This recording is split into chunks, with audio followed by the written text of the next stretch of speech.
Hello and happy almost Easter. Easter's in about 19 minutes. Welcome to a brand new episode of Dylan Knows. It's a little bit bigger than I thought it would be. 3X is a little bit bigger. I thought that's what it would be good for me, but I guess 2X would be better. But here's my new shirt. Like it for Easter just in time. Looks like I'm wearing a moo-moo, but I'm not. See, it's a Hawaiian shirt. All kinds of Easter eggs on it. It's crazy.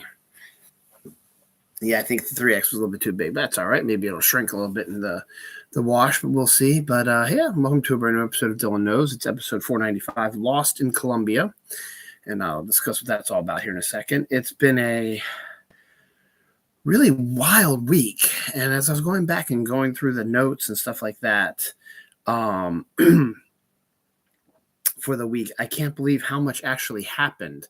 And it feels like that a lot of stuff that I was talking about happened last week, but it didn't. It happened this week.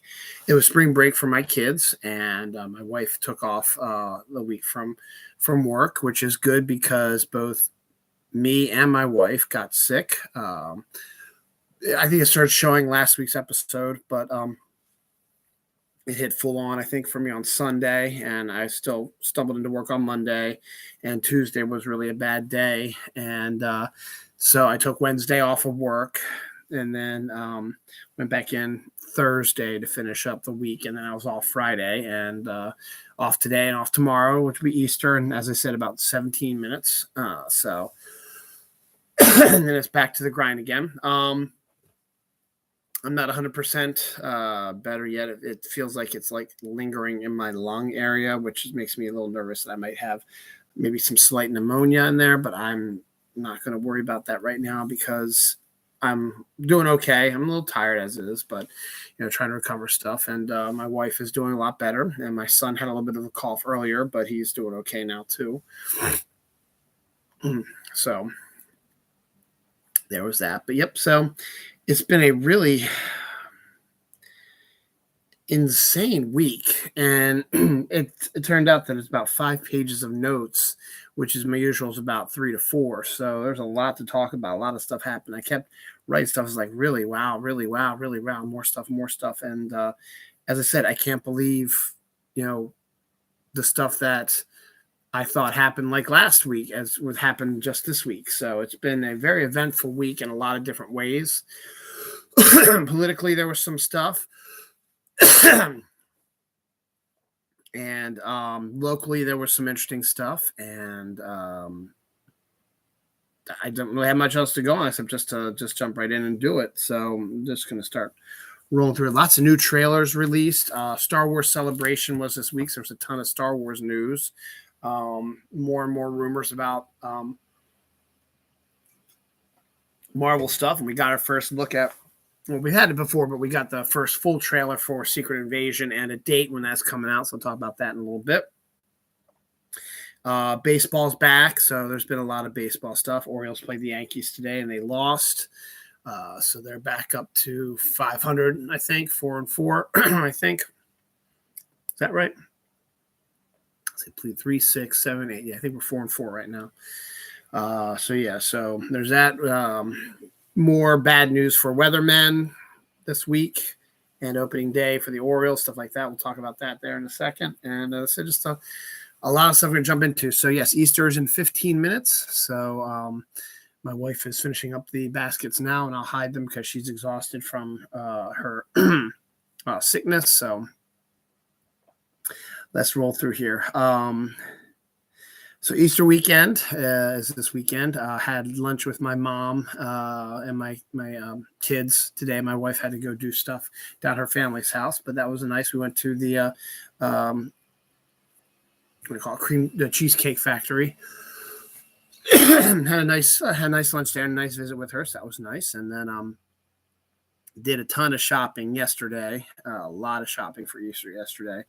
And then we're going to have the Easter celebration tomorrow. So that's kind of interesting.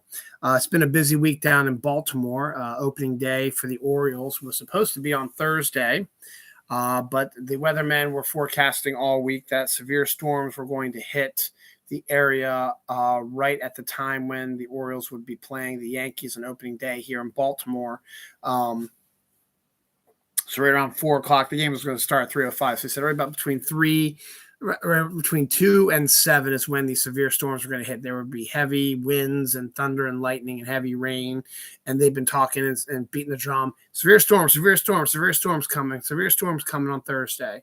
So Wednesday night, the Baltimore Orioles talked to the Yankees, and then they talked to Major League Baseball and said, due to what the weathermen are saying, we're going to preemptively postpone our game on Thursday, move it to Friday. So they had a day off on Friday for such an event where if it was a rain day on Thursday, they could move it to Friday without causing any major shifts because they were going to have the day off anyway.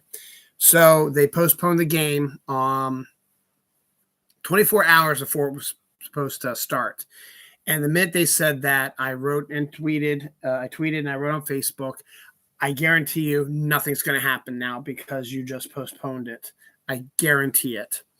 And sure as shit, 2 o'clock rolls around. There's some dark clouds, but nothing. 3 o'clock, dark clouds, nothing. It's gorgeous too. Wednesday and Thursday were both like summery upper 80s sort of weather. So it was perfect baseball weather. So yeah, 3 o'clock when opening day would have happened, no rain, just clouds, a little bit of sun, warmth, stuff like that. 4 o'clock, no rain, no severe thunderstorms, just warm. 5 o'clock, no rain, no thunderstorms, no clouds. Well, there's some clouds, but nothing major. Then warm. About 6 o'clock, when the game probably would have been right around being over, there was a light bit of rain, but that was it. And then it went out, and then it was like nothing happened. So sure as shit, they screwed it up because it would have been the perfect opening day, gorgeous summer day, so like that. Friday, which was now officially the new opening day for the Orioles, was a brutally cold, disgusting day. It was just like in the 40s and chilly and just not baseball weather. As like you screwed it up so badly. You know, you didn't have to postpone it 24 hours in advance because the weathermen have been wrong most of this year. And you said, why don't you just play the game? You know, get it out there, play the game. And if severe storms did show up, hey, you could shut down the game and you can play, you know, more if you need to on Thursday.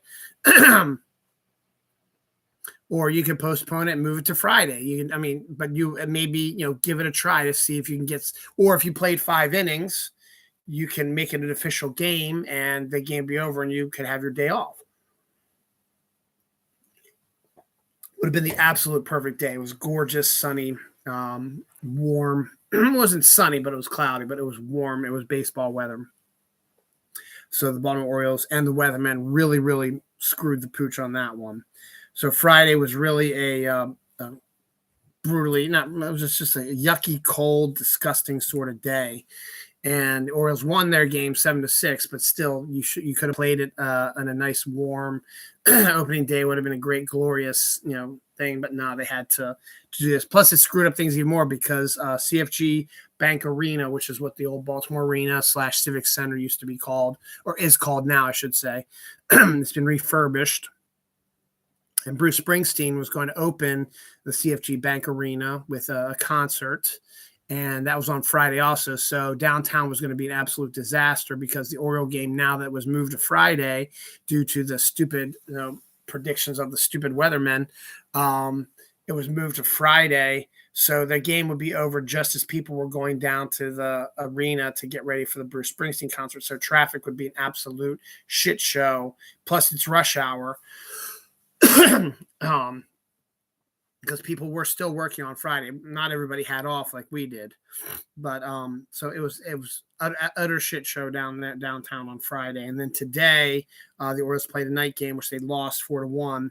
And the Eagles, the old school band, Hotel California, stuff like that, they played down there today. So the CFG Bank Arena opened up this week. It's a new refurbishment. We needed a new Baltimore arena, needed new ownership. We needed to fix it up because it was a shitty arena. We were only getting like wrestling and Disney on Ice stuff and nothing cool, no concerts, no exciting things here and there. Now we're going to, with the state-of-the-art stuff that we have and a new ownership group, we should get a lot more cool stuff coming down here. So should be interesting to see. I haven't even seen a schedule what's coming to the CFG arena.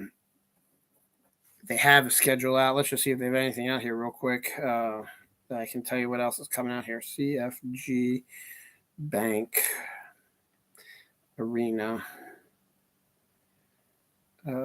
Arena schedule. So let's see what they got going on. They've got Jeff Dunham coming up. Adam Sandler's coming. New Edition, Monster Jam. Lizzo is coming. Janet Jackson, Anita Baker, Blink 182, Bryan Adams, Dude Perfect, Lionel Richie and Earth, Wind and Fire, Queen and Adam Lambert, John Mayer, Ringling Brothers and Barnum Bailey Circus is coming in time for Thanksgiving. Kiss will be there, and Andrea Bocelli will be there in December. So that's just for this year. That's just your schedule. That is just, and that's not even everything. Straight Jokes, No Chaser, Comedy Tour with Mike Epps, Cedric the Entertainer, and DL Hughley's also coming up there. So we've got a ton of AEW Dynamite, which I think is wrestling. They always going to do that too. Manamoo, Stars on Ice, Fully Loaded Comedy Festival. Oh my God, they got Chris Stapleton, Thomas Rhett. They got all kinds. They got a great schedule coming up. So they got some good stuff going on. So that's good that we're finally getting a real arena, then real people coming to play it. So that's good to see. And nothing but rave reviews really of it. It's been good for them as well. What else? Sickness, talk about that. Already got that. Just the cough. No nasal stuff, headache, stuff like that. But now it's all sort of just in my chest, and that's why my voice sounds a little off. And so taking medicine, I'm trying to get sleep, stuff like that. But I've got a lot of stuff going on that I really can't afford to take too long or rest too long. It's just the way the healthcare system in our country works. It sucks ass. This week also had Rex Manning Day and First Contact Day. Rex Manning Day is today, actually. First Contact Day was back on April 5th. Those are all sort of geek, sort of holiday things for movie-related items as well. So that's kind of interesting. Twin Peaks' pilot debuted this week, 33 years ago. So that's kind of cool. And my favorite band of all time, REM, had their first ever concert 43 years ago on April 5th also, 43 years ago. So it was also REM Day. So just a lot of really cool stuff happening this week. Anything else I can see out there? Nothing else major about that as well. The reason why today's episode is called Lost in Colombia, my daughter and a friend of hers decided they wanted to go to the mall during their spring break. And with my wife being sort of incapacitated, I offered to take them. So we went to Columbia Mall. And they wanted to go, what time did we? It was like 11-ish, I guess. Yeah. We got there at about 11 and we stayed till 3:30. Now, I wasn't going to hang out with them because you don't want your dad to hang around with you while you're hanging out with your friends. And plus, they met some other people, their friends there, and went and did mall shopping stuff. So you don't want to do that.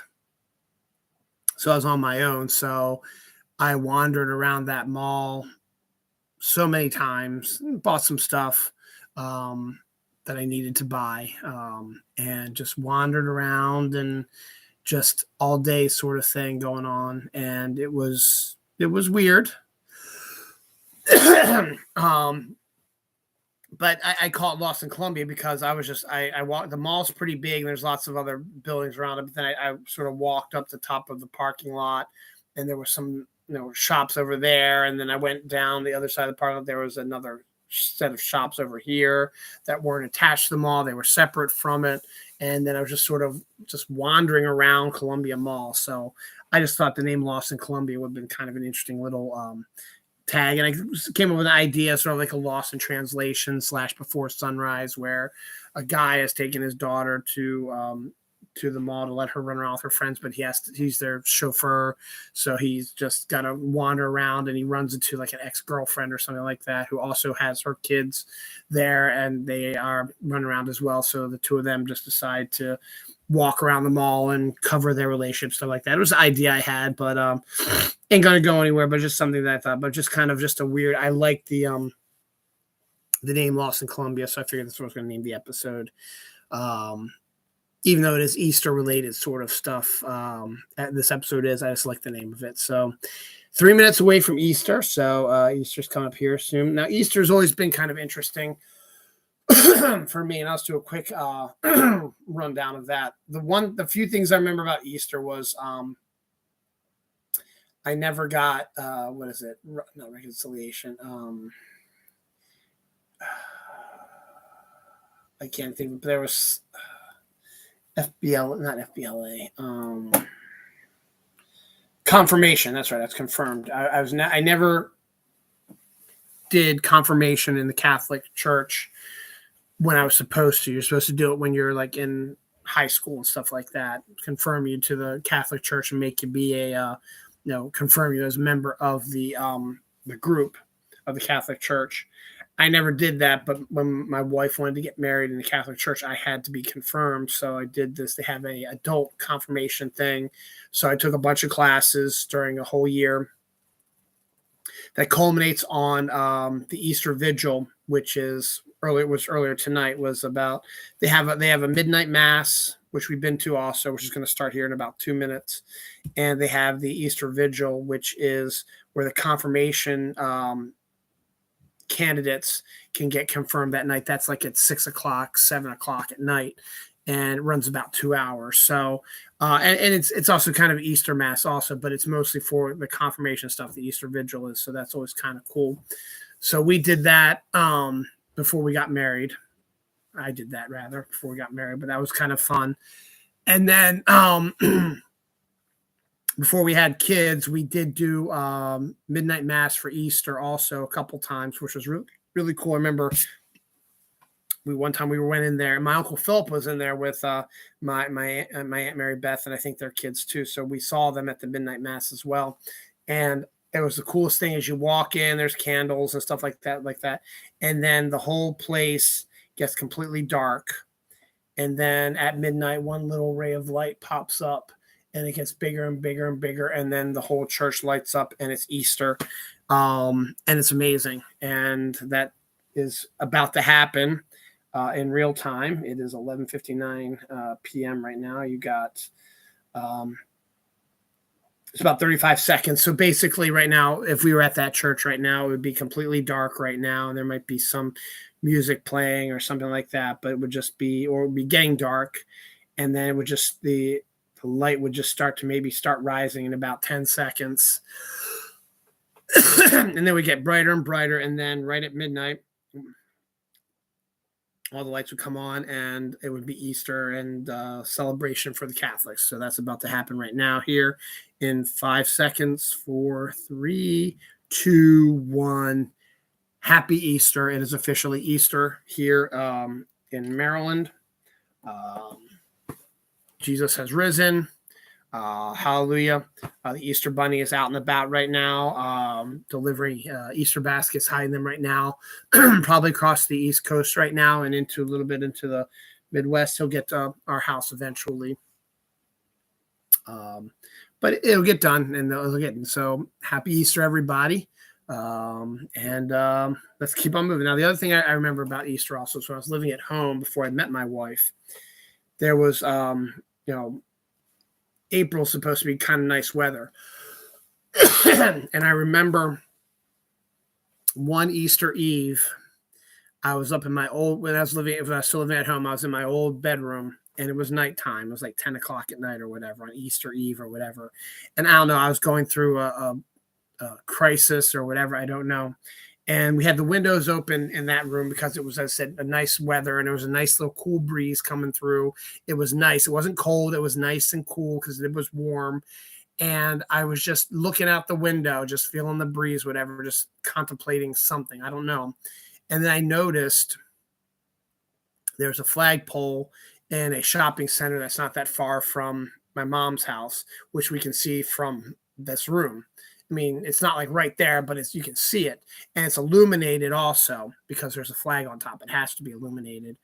And I just looked at that, and I don't know, I had a out-of-body experience or something, but it was just, I just stared at that light, that orange light for that flagpole, which is actually a cell tower in disguise. And it was, as I said, it was like 10 o'clock on Easter Eve. And it was a nice warm breeze rolling through here and nice coolish warm day breeze sort of thing going on. And I was just, I don't know, I just lost myself for a second and in a good way. And it was just, just an amazing sort of thing to see. So those are mostly my Easter memories. A lot of stuff going to my grandmother's house, doing Easter there and doing Easter egg hunts and stuff like that. I remember the Easter Bunny one year gave us a Easter hunt thing where we have to go throughout the whole house finding notes and stuff like that and solving puzzles where to go and stuff like that. I remember that too. So those are kind of the big things I remember about Easter as well. So that's kind of interesting. Now, getting back a bit to the Columbia Mall thing, I just remember that when I was going around, I discovered a place that had fancy sodas and stuff like that. There is actually PB&J soda that's specially made, and also buffalo chicken wing soda, also made up. I was like, I'm not going to, and there was pickle soda also. It's like, I'm not going to drink any of that shit. That's disgusting. But I looked at it and I almost contemplated getting the PB&J for my wife. I was like, nah, she's not going to drink that. And I wouldn't want to spend the money on it anyway, because it's who in the right mind would drink that. But it was an interesting sort of thing. But that was kind of cool to see that. Let's see. Speaking of like Jesus and stuff like that, an exorcist warns that the Jesus-themed Ouija board that's on Amazon will not let you communicate with Jesus, but with the devil. So just be aware of that. He knows that Ouija boards are a direct line to the devil and not to Jesus, despite the fact that Jesus is all over it. So you will not be able to talk to Jesus with this Ouija board. You end up talking to the devil. I just found that funny. Going from one holiday to another, the Thanksgiving horror movie that Eli Roth is making has started production, and they are going to be done production and all the special effects, because there's probably not going to be very many special effects. It's going to be a lot of practical effects probably. All that stuff is going to be done and ready for a Thanksgiving 2023 release. So we will be able to see Thanksgiving, the horror movie, around Thanksgiving. So that's interesting. The Five Nights at Freddy movie by Blumhouse also got a date this week of October 27th, 2023. So that surprised me also, because there's a lot more special effects than that, but they're going to be ready in time for Halloween. So we're good on that as well.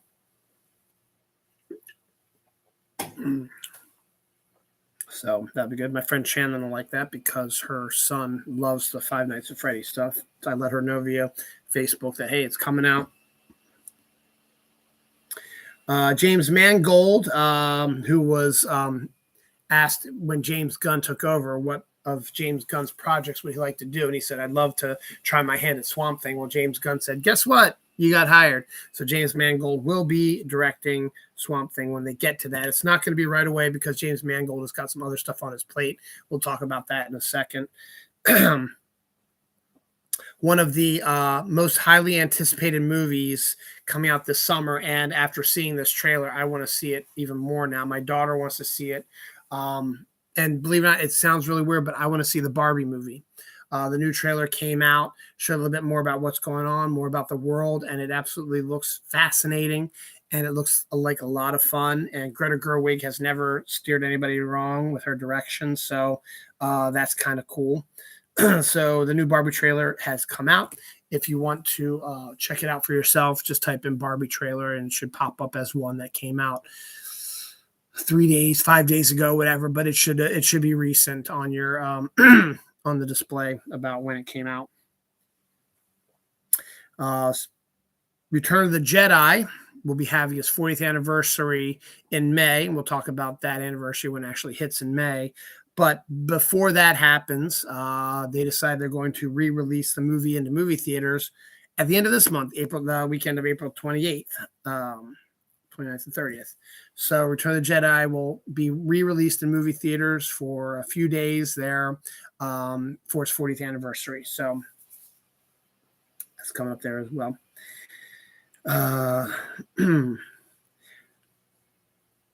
Alan Menken, who was the writer of many Disney, composer, I should say, of many Disney musicals during the early 90s, including Little Mermaid, stuff like that, has come back for the Little Mermaid live action movie. And I learned this week, as a surprise, that Alan Menken will be teaming up with Lin-Manuel Miranda, he of Hamilton fame, to create 3 new songs for the new little live action Little Mermaid movie coming out later this summer. So Lin-Manuel Miranda and Alan Menken have written 3 new songs that will be performed in the new Little Mermaid movie coming out later this summer, I should say, a few months from now. So that's kind of, I didn't know that was a thing. So that's good on that. Some baseball stuff. A Division II college baseball player hits for the cycle and throws a no-hitter in the same game. Hitting for the cycle means he hit a single, double, triple, and home run in one game, and he also threw a no-hitter because he's a pitcher that also hits. We have another one of those, and he's in college, but we have one of those in the majors right now, Shohei Ohtani, who is considered to be one of the best, if not the best player in baseball right now. And unfortunately, though, he's still trying to get used to the new baseball pitch count clock that they have now, because Shohei Ohtani has become the first player in the same game to have a pitch clock violation both as a hitter and as a pitcher, which meant he didn't get the ball off in time before the clock went down, and he didn't get set before the clock went down again. So he becomes the first player to do that. So that's kind of interesting. So did not expect that. Frank Grillo, who played Crossbones in the MCU, has crossed over to the DCU, supposedly rumored to have been hired already for the new Batman movie, Brave and Bold, playing a Batman villain. So I don't know if that's true or if he was talking about the Batman movie with Robert Pattinson, but supposedly he has crossed over to the DCU and will be playing a role over there.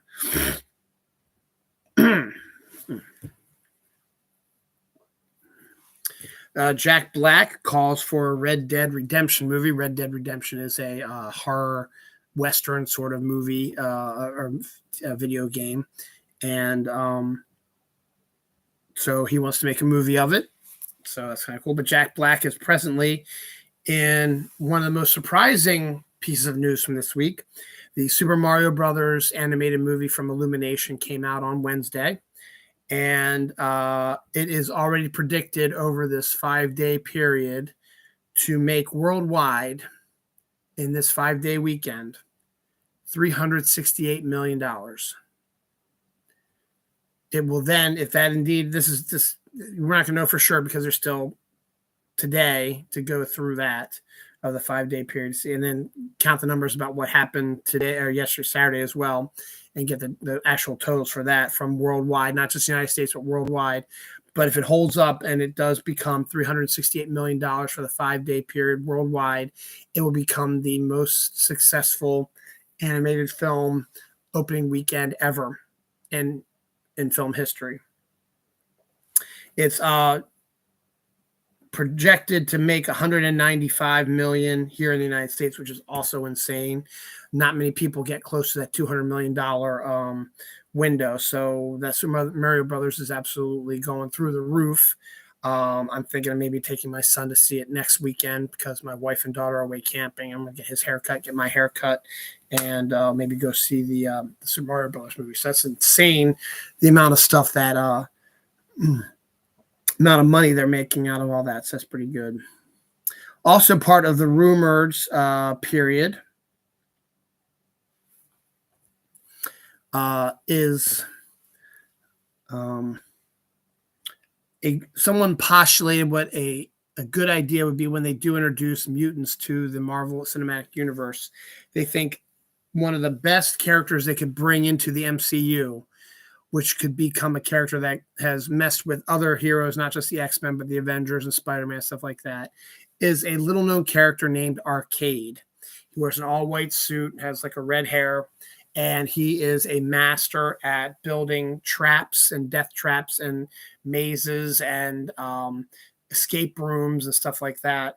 And he's a genius at it. He is one of the more fun villains out there, and not a lot of people know about it. His most recent appearance was an Amazing Spider-Man, where he took over all of Central Park, turned it into a live zoo, and put all the animal named superheroes and villains into Central Park for them to duke it out to see who the master animal is going to hero is going to be, or villain is going to be. And the rumor is that the perfect person to pull off that role might very well be Brooklyn Nine-Nine's own Andy Samberg. And I started thinking about that. I was like, it really would be a good idea for him, because Arcade is kind of this, he's not really like the Riddler of the Marvel Cinematic Universe, but he's a genius when it comes to creating these death traps. But he doesn't really have like any powers and stuff like that. He's just really, really smart about that. And he's got this quirky sense of humor. And it would just, I think Adam Sandberg it would be a perfect role for him to just, sink his teeth into. And I think he'd do a great job. And there'd be a character you could portray not just in one movie, but in a bunch of stuff, because it's such a big character. And you can make him a villain for an episode 2 of a TV show, whatever. And you can make up with some really cool, and he has some really cool death traps and murder worlds and stuff like that. I think it's a great idea. And whoever thought of that is smart. So hoping the MCU has took a look at that. And if they decide to bring him in, I think he'd be the absolute perfect person for that. Something wild happened locally this week on Tuesday. I was coming back from work, and I was on 695 heading towards 795, and I saw this massive cloud in the distance over 795, and it was massive, and then it was spreading out, and I thought to myself, wow, it looks like there's a fire somewhere, but the clouds weren't moving, so I thought it was just clouds, not smoke. So I got closer to 795, and then when I got on to 795 and I was on a straight ahead shot, I noticed, oh, wait, it is smoke. Something's on fire. So didn't know what it was. The first thing that went through my head is this is massive. I mean, this is massive smoke. Let me see if I can find the pictures that I posted some pictures on Instagram and Facebook.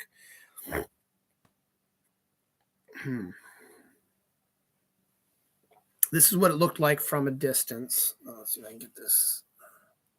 There we go. That's all smoke. And then when I got closer, let's see if I can get that. Maybe I turn. No, it doesn't help any. There we go. That's pretty good. That looked like that. That was all the smoke. So it was insane to think about what that could be.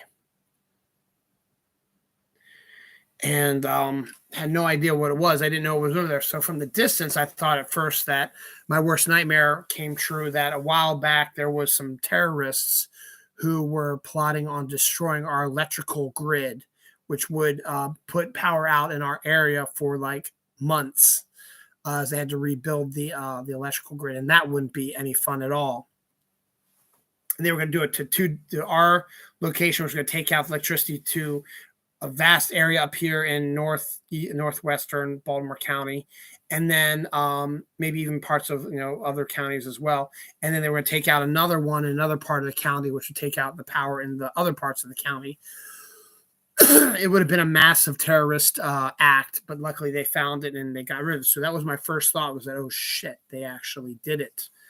And as I got closer, though, because I know where the electrical grid is, not that far from us. Let me see. Let me figure out my location here. It's over that way. The electrical grid's over that way. I'm not going to show you where, because you're a terrorist. You're not going to see it, but honestly, you can't miss it if you go over that way. But I'm just saying it's over there, and you can't really tell where over there is anyway. So, but that's where it is. It's over there. it wasn't the smoke. When I got closer, smoke wasn't coming from there. It was coming from somewhere in Owings Mills. And my mind kept going through. It was like, well, where in Owings Mills is it coming from? I couldn't picture where it might have been. So I just kept, looking at it, and then drove past it. And there was one point where I was right by the giant smoke that there was so much smoke that it made the sun sort of an orangey color, like a bright orange. And the orange rays of light changed the color in my car into orange light instead of like the yellowish light that I was used to. So that's kind of freaky. So then I get to my road, into my neighborhood, and there's a road I got to take before I turn down to where my road is. And I'm going straight on this road, heading towards where I need to turn. And I can see the smoke just like right in front of me. I mean, it wasn't like there, but it was like, it was so big and it was that close. It was in that general direction. If it kept going straight, you would have hit it. But it was so wild. And then I took it down. I drove down to my house, and then I took a picture from what it looked like from my house. And this is what it looked like from my house. So, so you could tell it wasn't, that far away from us. People had to be evacuated from their houses, and they were sent to Franklin High School. Roads had to be shut down. In the end, it turned out to be a local park over there called Soldier's Delight. It was an 8-alarm fire, and they had to bring in the National Guard that came in with helicopters. They dumped water from the air, and it was 700-acre wildfire, and it was destroyed. All 700 acres were destroyed. Supposedly, it was set by a 25-year-old who threw cigarettes in some of the dry area and caused the fire. Someone told me that, but I haven't actually physically seen that announced on any of the pages that I've seen. So, absolutely crazy fire and just insanity. So absolutely crazy. The big news that happened this week that I forgot happened this week was that previous president, asshole, terrorist, loser, piece of shit, election denier, fascist asshole, you all know who it is, has finally gotten arraigned. He was indicted and he was arraigned this week, and he's charged with 34 felony counts, which if, he goes back to court on December 4th, and that's when his case is going to come before the judge. And if he gets charged for all of them, he's going to be in prison for a very long time. And that's just the first of many. This is the weakest indictments set. He still has the January 6th insurrection stuff. He still has the classified information stuff. He's still got his rape case coming up. And I think there's one or two other things in there that they're working on as well. So he's got a ton of shit coming down on him soon. And hopefully that's going to help start fixing things. But again, that's not the case, because Tennessee is a fucking piece of shit state now too. They had a mass shooting last week where a number of children were killed, and they said there's nothing we can do to fix the problem because they're all controlled by the gun lobby. So the Democrats who were not said that's ridiculous. The students are said we're tired of doing shooter drills and having kids get killed in school. So they all marched onto the state house and were screaming, ban guns and stuff like that. And 3 members of the state legislature in Tennessee, 2 black men and a white woman, marched with them and protested as well. The Tennessee legislature, which is Republican-based, found this as an opportunity to show their power and used an ancient form of decorum to set up a vote to expel these 3 Democratic legislatures members from being their senators or whatever, which is absolute bullshit. You really can't do that for protesting. No, you really can't. There's way. And then they've had issues where people were arrested for child molestation and other stuff as well, and they did not get removed from because the Republicans are a bunch of fucking hypocrites. Anyway, though, so the 2 black guys, of course, were the ones that got voted out because they were black, and the white woman survived with 1 vote, so she did not get expelled. So now what happens now is that a committee comes in and is going to find replace for both of them, for both the ones that were expelled. There's a different committee for each one. They're going to have to find replacements for them until they have the special election in a couple months. The committees have already come out and said, we're going to just put them back into their spots. They're going to be the ones we're going to put back in there because they have the majority to do it. And now the Republicans are like, well, if you do that, we're going to cut your funding and stuff like that. So it's all a bunch of pissing and stuff like that. So we had that happen. We had the shitty federal judge who I didn't think could make this declaration for all 50 states, but a fucking federal judge placed by that fucking guy declared that the abortion pill should be illegal and removed everywhere in all 50 states and cannot be used in all 50 states, that the FDA should take it off the shelf immediately, and it's giving 7 days for an appeal. So if they lose their appeal, that means basically this shithole judge on Texas is able to declare that every state cannot sell or cannot use abortion pills, which is absolute fucking baloney, nonsense, bullshit, and is way overstating your goals of power. Because I guarantee you, if a Democrat tried to pull that shit, the Republicans would be all over them. But it's just a bunch of shit show going on right now. But then on top of that, there's also, because these people are fucking morons, including that asshole Kid Rock and former country star who's a piece of shit, Travis Tritt, also are saying they're no longer going to be drinking Bud Light, which was their beer of choice, which is stupid anyway, because Bud Light is sucky beer anyway, made with water mostly. But Bud Light's like was their big thing, and they're going to suck down. And then as soon as a trans female was named the new spokesperson for the Bud Light, and they started putting rainbows on the cans, the conservatives lost their fucking minds and said they're not going to buy Bud Light anymore, and they're going to protest buying it. And so how they protest buying it? Well, Kid Rock, because he's a fucking moron, shithead, dick, douche, shut up, fucking dickhead, can't sing, piece of shit, decided that he was going to buy cases of it, which is the opposite of not buying it, because the money still goes to Bud Light, you moron, you fucking idiot. And he was going to get his gun. I'm going to shoot them all up. And so he shot a video of him trying to shoot these cases of beer, and he couldn't shoot them. So Charlotte Clymer, who is another trans soldier, I think she was in the Navy, I think. She came out and said, dude, this is the only time I'm going to give you this advice, and taught him and really brought him down and said, this is how you shoot properly.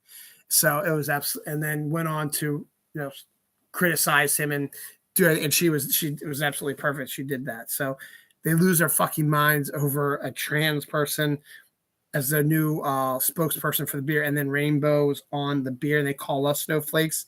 God, they're so fucking stupid.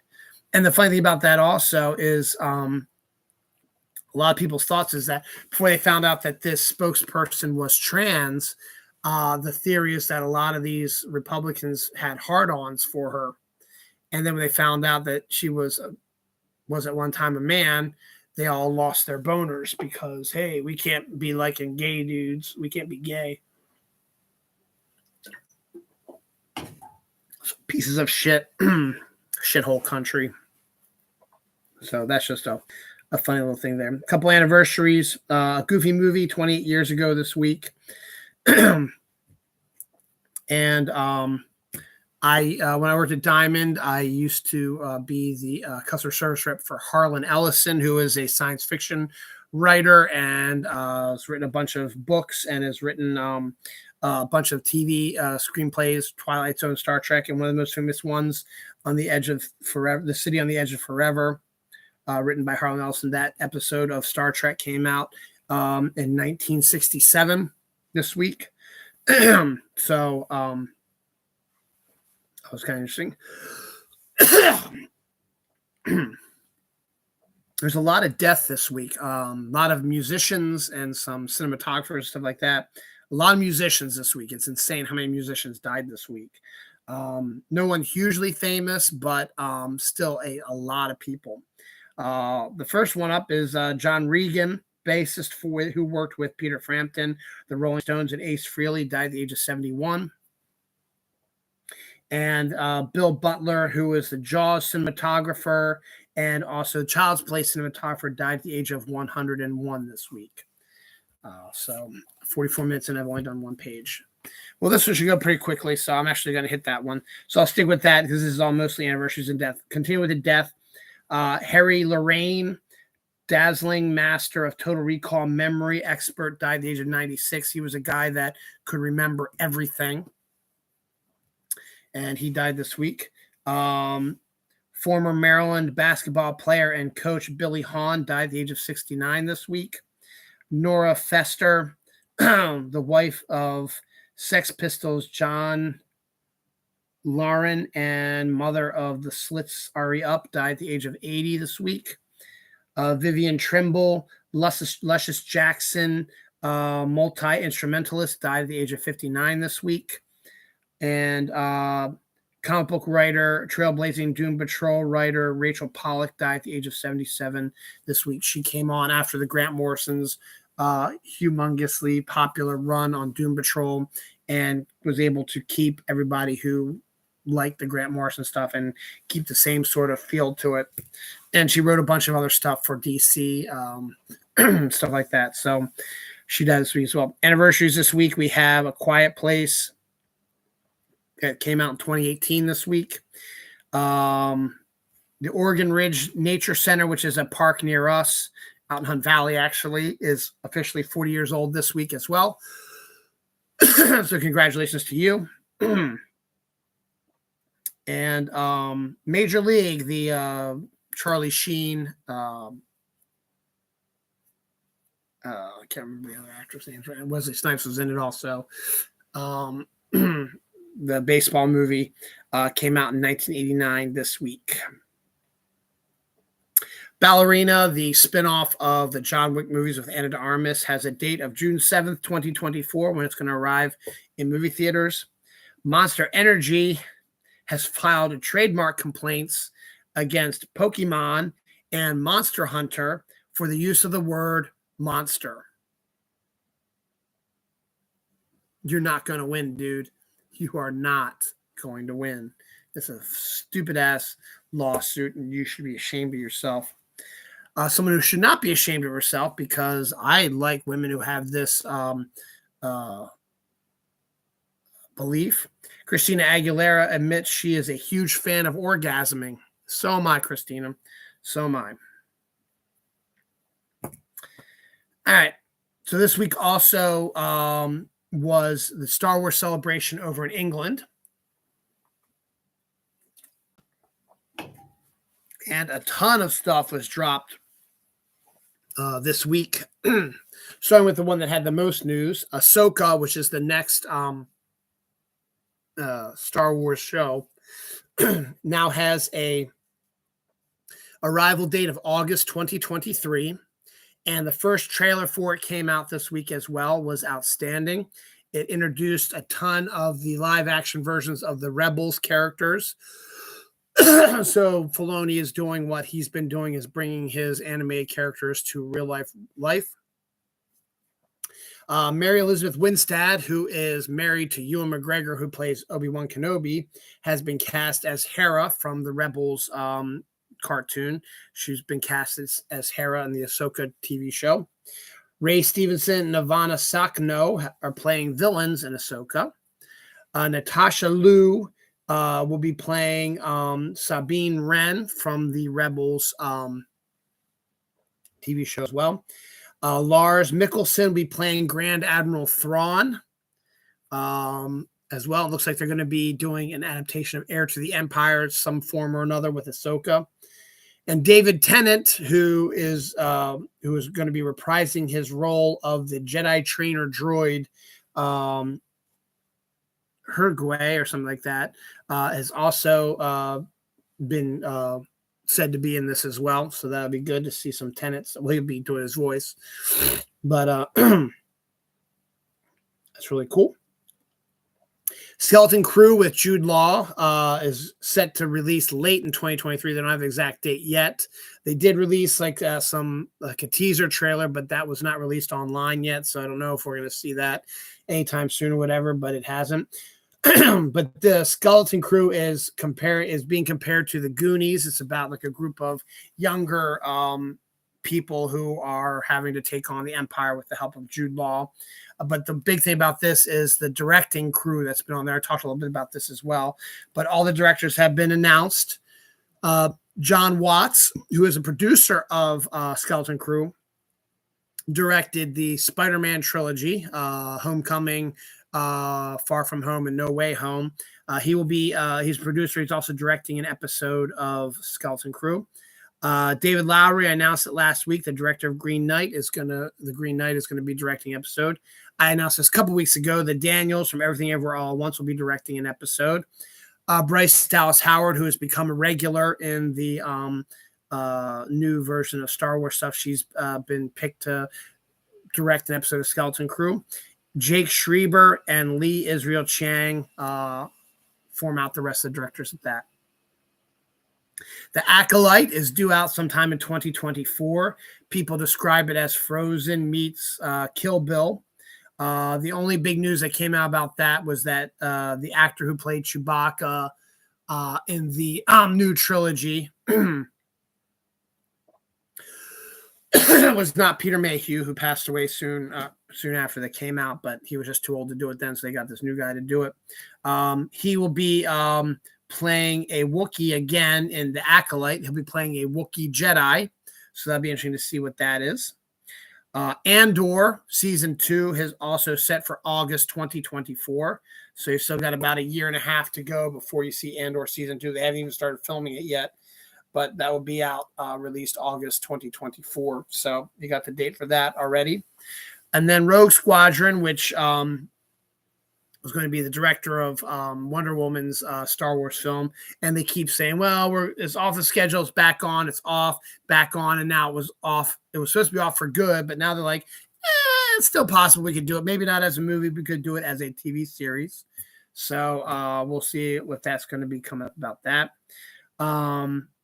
3 new Star Wars movies have been announced. James Mangold, who I mentioned earlier in the show, who's directing Swamp Thing. Before he directs Swamp Thing, I believe he's going to be directing Dawn of the Jedi, which is going to be looking at the first Jedi appearances in the Star Wars world, so way, way in the past. So that's coming up there. Daisy Ridley, who played Rey in the 7, 8, and 9, is getting another chance in another trilogy. She'll be reprising her role as Rey. Takes place 15 years after the end of Rise of Skywalker, where she'll be apparently the storyline. As I suggested, it was already decided, I know, but I thought that this would be the best idea for a Rey show, is to have her going around and starting the new Jedi Order. So you got that coming up. And then Dave Filoni, who's one of the masterminds along with Jon Favreau behind everything, is announced that he'll be directing a Star Wars movie, which will be tying in all of the shows, like the shows that are all around the same time: Ahsoka, Boba Fett, Mandalorian, stuff like that. They'll be tying them all together into one big massive film where you're going to have everybody all together, big giant crossover sort of movie. So don't know when that's going to be coming out, but it has been announced, so it should come out within the next few years. So you get a whole bunch of different things going on here. All the characters you meet in Ahsoka, and all the characters you've met in The Mandalorian, and any other shows coming up, they're all going to come together. And Boba Fett, they're all going to come together and probably have one big giant party. So that's going to be wild. And though this is not Star Wars related, it is Lucasfilm related. The new trailer, probably the final trailer for Indiana Jones and the Dial of Destiny, popped up. It looks okay. It's not. It looks like it's going to be way better than the 4th Indiana Jones movie, but this one is directed by James Mangold, so we'll see. Not by Steven Spielberg. So we'll see, but the most recent trailer looked entertaining, so We'll see what happens. So that was everything that I learned at the Star Wars Celebration. There might be more coming out tomorrow. I rather today, I should say. I don't know though because it is Easter, so we'll see. Next up, the trailer for Still, which is a documentary about Michael J. Fox, debuted this week. It's a documentary going to be on Apple TV on May 12th, which sucks because I want to watch it because it's about Michael J. Fox's life. Speaking of stupid ass Republican conservative dickhead bullshitters, Ben Shapiro is losing his fucking mind over Build-A-Bear releasing bears based on RuPaul's drag race show. So when you lose your mind over teddy bears, there's something fucking wrong with you, dude. You need help.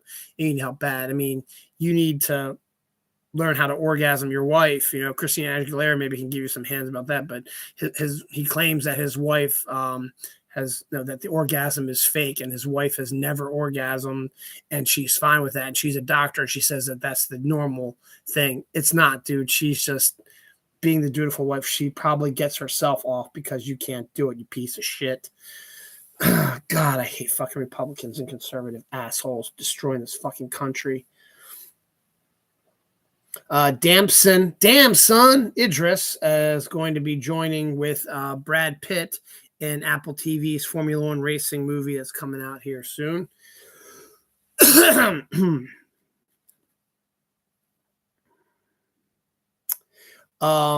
first scientists have found the earliest direct evidence of people doing drugs in Europe.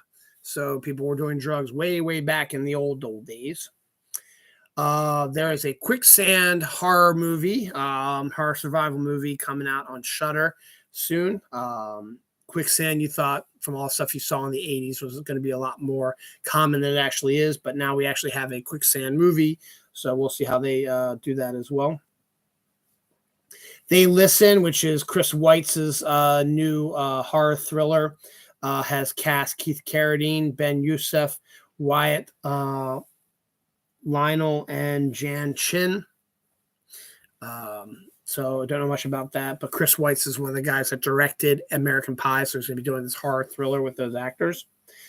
Echo Valley, Domhnall Gleeson is joining Julianne Moore and the luscious Sydney Sweeney for this Apple drama. The Marvelous Mrs. Maisel Season 5 adds Darren Criss, Hank Azaria, and Sullivan Rush to their cast. Hank Azaria and Darren Criss are great actors, and I don't know much about Sullivan Rush, but hey, cool, man. Manga creator Rumiko Takahashi has been knighted in France, so good for him. Congratulations. Scream 6 is the first Scream movie in the franchise in 26 years to cross the $100 million mark. Dana Carvey made an appearance this week. He made a movie back in the early part of this century called Master of Disguise. The most famous scene is him as a turtle going, turtle, turtle, turtle, as Mr. Turtle Man. Rumor was a urban legend that had been spreading about that is that he had filmed that scene of the turtle, turtle, turtle on 9/11, 2001, when 9/11 happened. And Dana Carvey this week said, yep, that's exactly what happened. Gunnar has cast Joseph Bear, who is the son of Arnold Schwarzenegger, with his housekeeper, along with Luke Hemsworth and Morgan Freeman for this action film. So his illegitimate son is becoming an actor now and is hopefully might be as good as his father. We'll see what happens.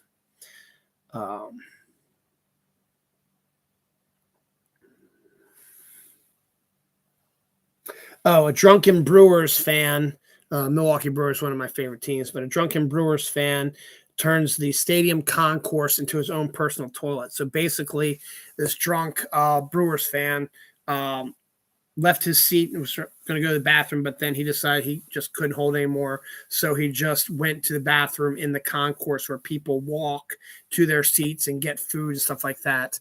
So that's kind of disgusting. I told you once Cocaine Bear hit pretty good that there'd be all kinds of stuff out of the works. We've seen a couple of those. Well, now we have a new one called Paws, Jaws, stuff like that. It's a polar bear horror movie is in the works right now. Joaquin Phoenix is going to make an appearance here a couple times. Joker 2 has finally finished filming. And the funny thing about that is the film is still not due to come out until October of next year. So more than a year and a half, even longer than that. March, April, May, June, July, August, September, October, 7 months, 19 months from now. And it's like how it's done filming. So why do you need to take 19 months to do it? So I don't know. Joaquin Phoenix's next film that's going to be due out in theaters is teaming up with Emma Stone for a movie called Acting Class. Don't know much about it, but that is coming out here really soon.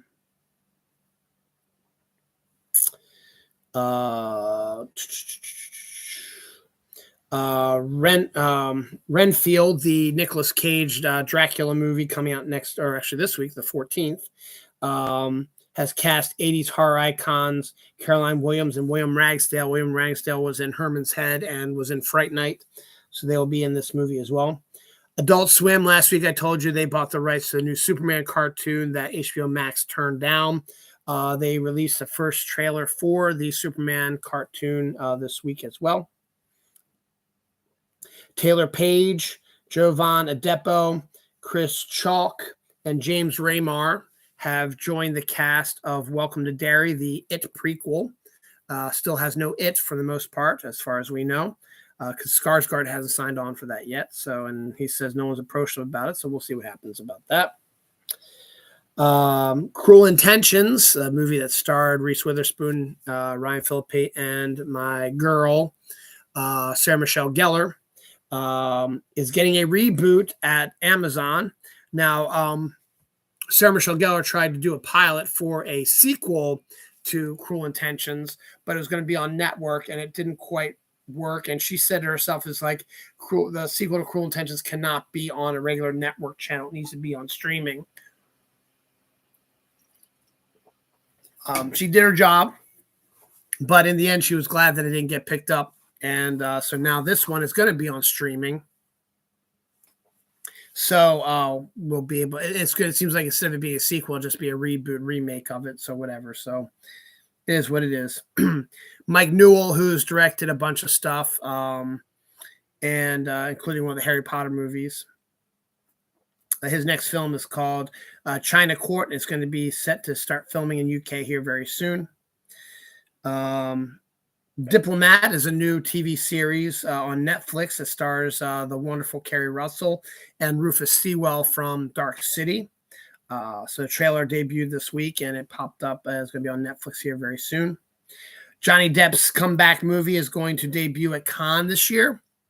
So Cannes is going to be lit this year. They got all kinds of crazy stuff. They got the Scorsese film. They got the Indiana Jones film. So they got all kinds of wild stuff. Nikki M. James is going to be playing a character called Kristen McDuffie, who was in somebody's Daredevil run in the new Daredevil Born Again series. So that's pretty cool. Keanu Reeves is set to star as a damaged Hollywood star in Jonah Hill's Outcome, I guess, for Apple. It's a movie that he's directing Keanu in, so that'll be interesting. The James Webb Space Telescope takes a wonderful, absolutely stunning picture of Uranus. I'm not going to say Uranus, but it's absolutely gorgeous. It looks like a blue jewel, and you can actually see its north-south rings around it. It's absolutely stunning how gorgeous and clear the picture is. You got to find this picture somewhere online. Just type in Uranus, Uranus, James Webb picture. It should pop up there for you soon. See if I can find it because it is absolutely stunning.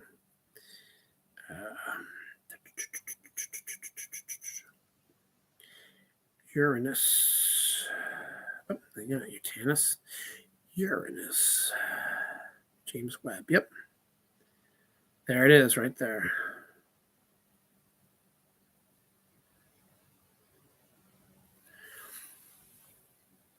This doesn't do it justice, but that's the picture of Uranus. That is absolutely stunningly gorgeous that James Webb took. So outstanding. So this year is Disney's 100th anniversary. Disney was created 100 years ago this year. And one of the celebrations will be at Disneyland. But they're going to keep doing stuff all through the year, obviously. So one of the things they're doing this year is a woman who attended Disneyland's opening day in 1955. By the way, there's an outstanding book about the building and all the troubles that happened with Disneyland when it came out. Read that a couple years ago during COVID. It was outstanding. And gave my daughter, she loved it also. But the woman who attended the opening day of Disneyland in 1955, because remember, Disneyland was the first one out in California, and that opened in 1955. I think Epcot opened in 72, something like that. Celebrates her 100th birthday at the park, which means that she was born the same year that Disney started. So kind of cool about that. So that's pretty wild. So it makes her, let's see, she was born in 1923 then. So that made her 23, 33, 43, 53. She was 32 years old when she went to the opening of Disneyland. So that's pretty cool. So we see a lot of those types of stories probably all year here. A Babe Ruth bat from 1921 sold for a record $1.85 million at auction. So collectibles can be worth a lot sometimes. Illumination, after their huge success with Super Mario Brothers, they have another film coming out in December called Migration. Didn't show much about it, just a quick teaser for it, but it's about ducks who are migrating. So looks kind of interesting there. So keep your eye out for that. Anniversary, My Hero Academia debuted on television 7 years ago this week. The Evil Dead remake, directed by the guy who's directing the new Alien movie, was released 10 years ago this week. And another death on here is Judy Fowle. She was Farrell. I'm sorry, Judy Farrell. She was the wife of Mike Farrell, who was on MASH, and she also had an appearance on MASH a couple times as well. So we got 2 more pages now. We're actually running at normal time now. I guess that second page with the Disney stuff just was a real quick, easy mark to go through. Aquaman 2, they keep saying, is in a lot of trouble and stuff like that, but they have moved it from a December 25th, 2023 opening to December 20th, 2023, which puts it smack dab against Ghostbusters Afterlife 2 or Ghostbusters Firehouse, whatever you call it, if it stays there, because I'm surprised that they're filming it now, and I'm surprised that they're going to have the visual effects and stuff ready for December 20th. So I'm going to go see the Ghostbusters movie in the movie theater instead of Aquaman, but for fans of that, there you go. Speaking of comics, Mark Waid, who is an amazing comic writer, he's the definitive Flash writer, has written Kingdom Come, up there with Jeff Johns, he's definitive Flash writer. He's written a whole bunch of stuff, but had a good run on Captain America and just all kinds of stuff like that. He is going to be putting his mark on Shazam with Dan Mora, and that's one comic I'm actually excited about. I haven't been collecting comics for a while, but I might have to pick that up to see what Mark Waid's got going on with Shazam. So good on that again. Talked about the James Webb satellite. They also, James Webb Telescope has also discovered the oldest black hole in the galaxy. So they discovered that this week as well. Also this week being so crazy, HBO Max said earlier this week that they were going to do a Harry Potter HBO Max TV series, which was going to have every season was going to be one of the books. So the first season would be Sorcerer's Stone, the second season would be Chamber of Secrets, blah, blah, blah. And they were going to put everything that was in the books into the TV show, stuff like that. So it sounds on the surface like, oh, that's great, but it's just only been about 10 years since the movies ended. and you want to do reboots already. So Harry Potter fans are actually up in arms saying, yeah, we don't want that. You had your shot at that. You could have done that back when Harry Potter happened. Yes, we might have been bitching about the movies and how it's not quite with the book, but with all the stuff going on with J.K. Rowling and just the fact that people have discovered that they like the movies as well. And maybe some people like it, but the majority of the Harry Potter fans are like, we really don't need this. So we'll to be continue to see that's going to continue.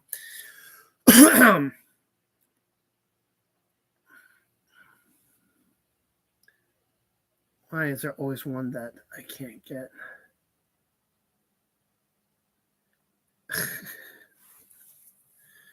Oh, Gail Simone to pen Red Sonja novel.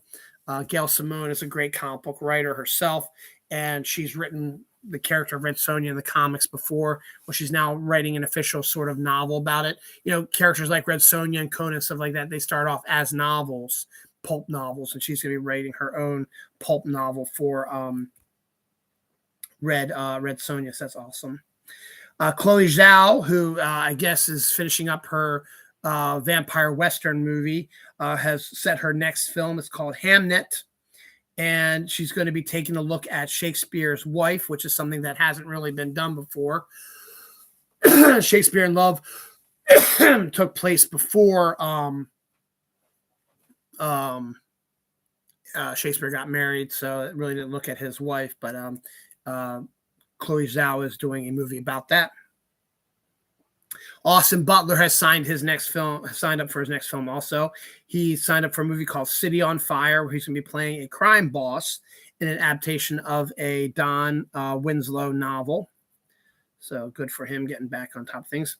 Katie Sackhoff, who is presently playing Bo-Katan on The Mandalorian and was on the reboot of Battlestar Galactica Starbuck, I should say, has said that she has made a deal with Disney that when she passes away, they can use her AI. They can get AI to use her voice for characters, so she can keep, they can keep using her voice, and the AI will just manipulate it after she's passed. So if they want to use her likeness or her voice in future Star Wars endeavors, she's allowing it to happen after she passes away. Or maybe after she's unable to do it when she gets older.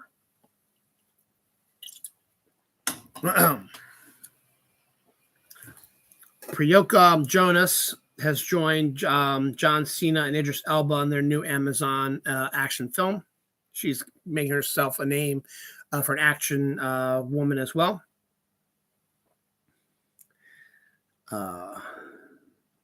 Compulsion is a new film starring Anna Marie Sikohoka and Christina Kirk. I don't know much about them or don't know anything about that. This is just a wild name, a horror film, a Western horror film called Oregon Trail. I think it's outstanding play on words. Not Oregon, Organ, Organ, like organ, like in heart or lungs or whatever. Oregon Trail horror movie is in the works right now. Disney is releasing a Journey to the Center of the Earth TV show with kid actors and actresses in it. The first trailer for that popped up this week. Donald Glover says he could still play Lando on the Disney Plus series. He played Lando in the Solo movie, but there's still talk that he could be doing a Lando series for Disney Plus, young Lando series for Disney Plus. Hope, Cameron Britton, and Taylor Reynolds have joined the cast with Michael Fassbender and Alicia Vikander. Icy rain from Saturn's rings is heating up the gas giant's atmosphere. That's never been seen before in the universe. So that's something that scientists are keen on keeping an eye on. Robert De Niro is finally doing his first TV series. He's seeing how popular the streaming series are, and a lot of big actors are working on these streaming series stuff. So he's signed on for a crime drama series on Paramount Plus called Bobby Meritorious.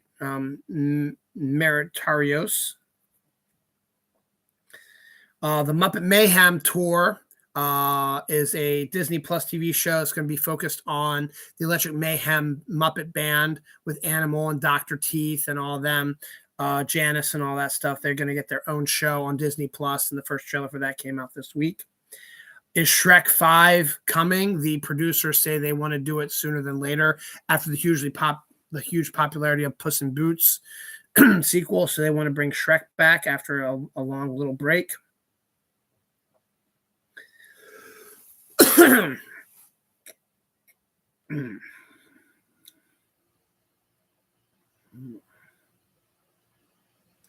I don't know what this is.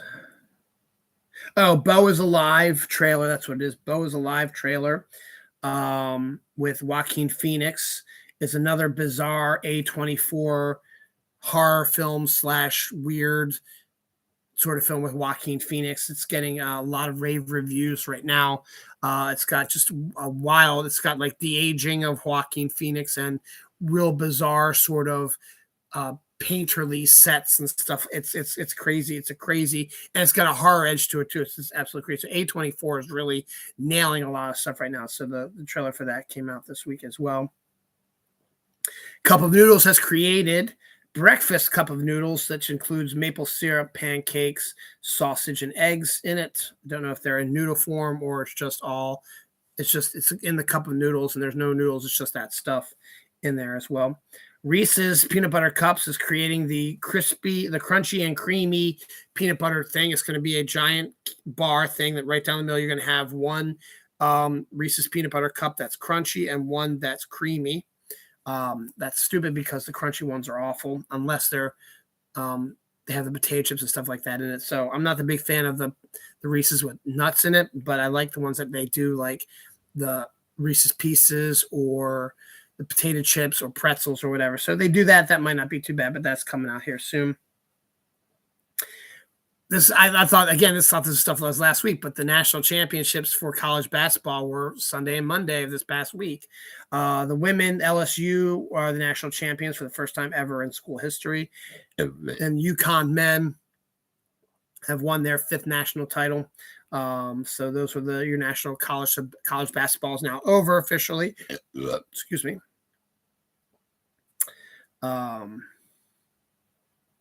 Doctor Who has cast 2-time RuPaul drag winner Jinx Monsoon in a major role in the new series coming up, and I think that's really a neat idea. It could be an interesting character to see what they're going to do with it. We talked about this Faces of Death movie a couple weeks ago. They're making a remake of the Faces of Death movie, but with actors and actresses who are kind of famous, including a Stranger Things actor. And so we have a new cast member in Josie Titch, has been cast in Faces of Death. So again, it's a weird idea, remaking a documentary film about different ways you can die. Across the Spider-Verse trailer, the sequel to the wonderful Oscar award-winning animated film, came out this week, and it's you get a general idea of what you're going to be looking at. You get to take a look at some of the new Spider-Man variants, and the style of the artwork looks similar to what it was before. So should be a intriguing film, and it's probably going to make a ton of money. Deaths this week. The board game Catan, the creator of the board game and a regular and board game producer pioneer Klaus Tenbar, died at the age of 70 this week. Jacques Haitkin, who is cinematographer on Nightmare on Elm Street, he died this week as well. Anniversaries, got a ton here. Max Headroom is 38 years old this week. He was a TV show and then a commercial for like Pepsi and stuff like that. Captain America the Winter Soldier is 9 years old this week. Phone Booth with Colin Farrell, Kiefer Sutherland, directed by Joel Schumacher, is 20 years old this week.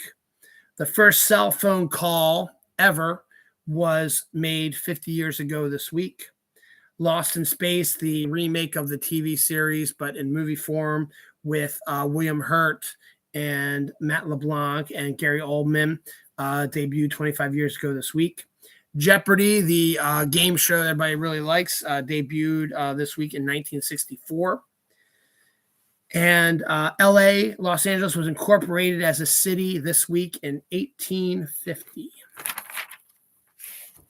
on to the last page, and then I will have to make the Easter bunny the Easter basket for my wife, and then help the Easter bunny hide the Easter baskets, and then I go to bed. So let's try to roll through this here. Hopefully it'll be done in about 10-15 minutes. I can get out of here by about, let's see, be 10, about 1:15, 1:20. It should be good. So let's roll with the punches. James Gunn announced that there's talks have started, but are not going to really heat up for a few years until the DCU has established itself. But he is in discussions right now to do an MCU DCU crossover, but he's got to set up the DCU first. Can't just do it right away. So look for that maybe in 2 or 3 years. They start really getting hot and heavy about that. But he has said that it is not out of the realm of possibility now, since he's worked in both of them. A baby zebra was born with dots instead of stripes this week. So, crazy stuff still going on like that. We get our date for Secret Invasion finally. Secret Invasion revealed its last trailer, which shows it's a much darker, much more action-oriented thriller sort of thing. A lot darker than people were expecting probably. And it's due out day after my 50th birthday, June 21st. So we'll be seeing that June 21st. Maya Keohola has been cast as a live-action Lilo in the live-action Lilo and Stitch movie, and she looks the part pretty good. Vince McMahon sells the WWE to the UFC for $9 billion. Yes, can you believe that? There is a haunted house restaurant which serves, regular food, but with people dressed up in scary costumes and stuff like that.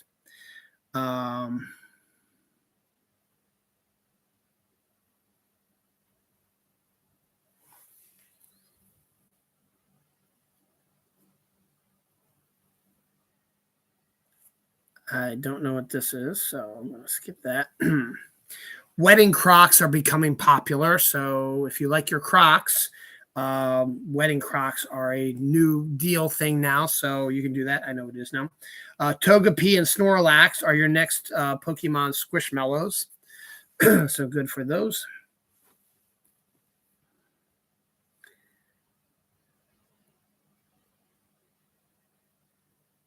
Oh, Super Mario Land, or Super Nintendo World opened at Universal Studios in Hollywood this week. So it's the first chance to see, and then eventually be moved to other areas as well. But it opened up this week as well. This will be the last story this week. The Blue Beetle trailer, one of the DCU's last movies out there, came out this week. Looks all right, I guess. Nothing that drives me absolutely I got to see this. I never really liked the Blue Beetle character either, but it's still a fun trailer, and we'll see what happens with that. Paddington 3, called Paddington in Peru, begins filming in July, so we'll be getting a Paddington 3.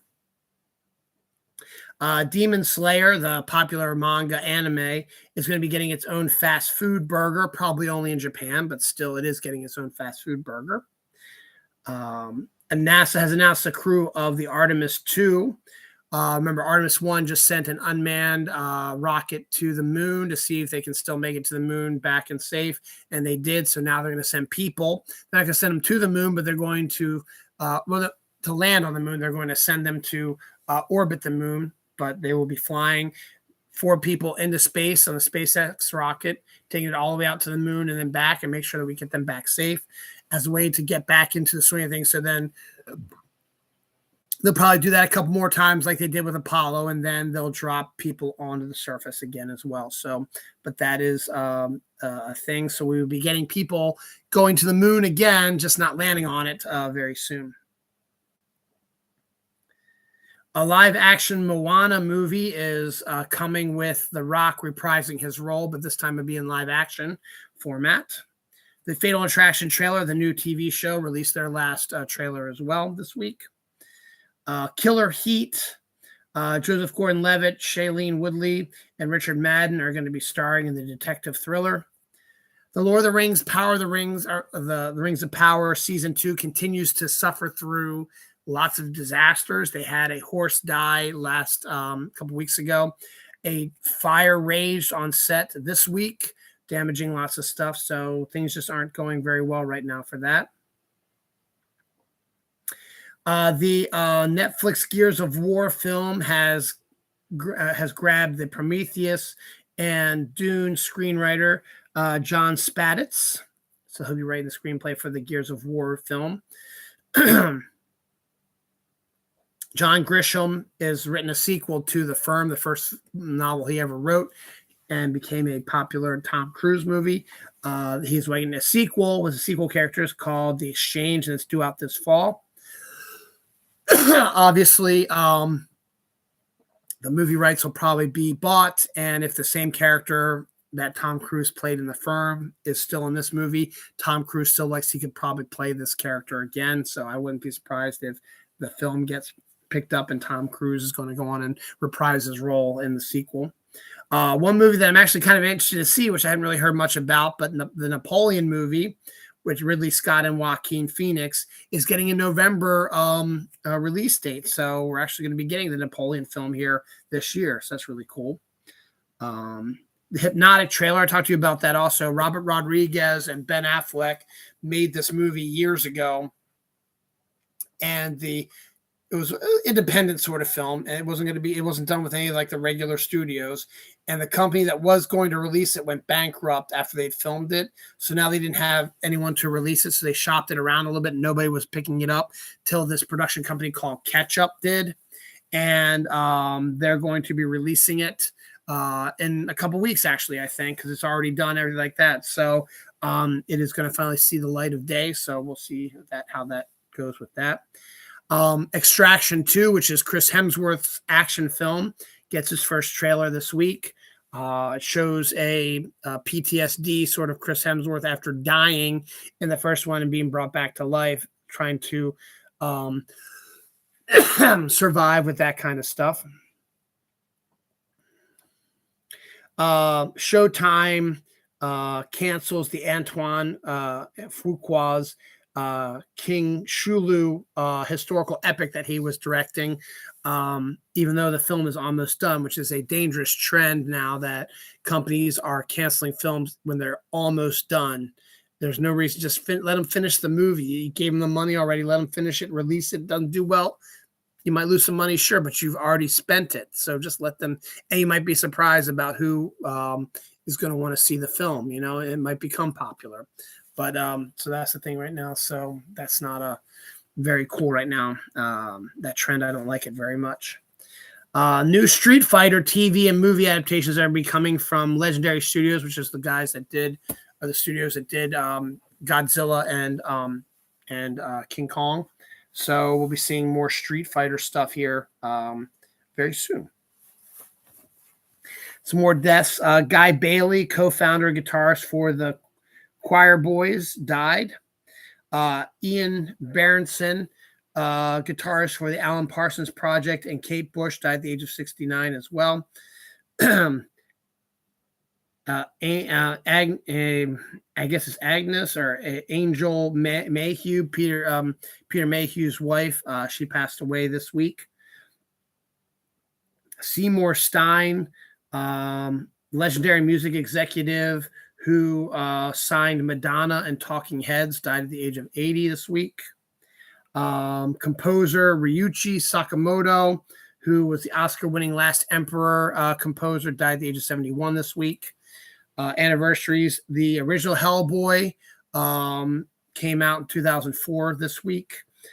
Here Comes Peter Cottontail, one of the only Rankin Bass stop motion cartoons about Easter, came out this month, this year, this week, 1971. Though you don't see that on the TV shows anymore. It's not as popular as Rudolph or Frosty or any of those. Chip and Dale celebrated their 80th anniversary. Chip and Dale have been around for 80 years. So they celebrated their 80th anniversary this week because it's when they were introduced. And Tommy Boy, David Spade, and Chris Farley debuted 28 years ago this week.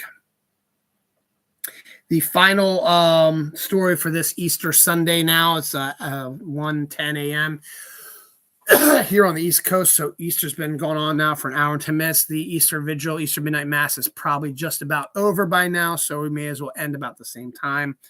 LARPers, live action role players, tried to resuscitate a headless body that was found in the park they were playing at with necromantic spells and end up contaminating the crime scene. Now, LARPers generally aren't that stupid to try to bring back a dead body they found.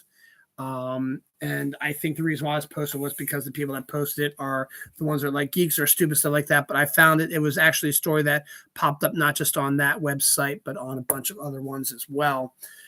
So just a weird little story to end this Easter Sunday episode. Next week should be on a Saturday. It's very possible I'll have nobody at the house because my son, as I said, my wife and daughter are going to be camping, and my son wants to spend the night at his friend's house. So it's very possible that he will be spending the night there. So it will be maybe just me by myself here on Saturday night. So we'll see. All right, y'all. Have a very good Easter. If you don't celebrate, if you're Orthodox, next year it's Palm Sunday for you. So, Easter's next week for you. Enjoy your Sunday. If you don't celebrate Easter, enjoy your Sunday, as I said. For those of you who do, enjoy your family time, your egg hunts, your Easter basket hunts, your good meals, your family time. Should be an okay night, okay day. What are we looking at temperature-wise? It's going to be chilly this night. It's like right now it is currently 37 degrees here in Reisterstown, but it's due to be 61 tomorrow. 61 later today and sunny. So it should be a pretty nice Easter Sunday for those who celebrate. All right, y'all. I got to go get my wife's Easter basket together. I got to hide the other one. So I got stuff I got to do. So I'm going to head out here. Happy Easter. And the next holiday now is Memorial Day, but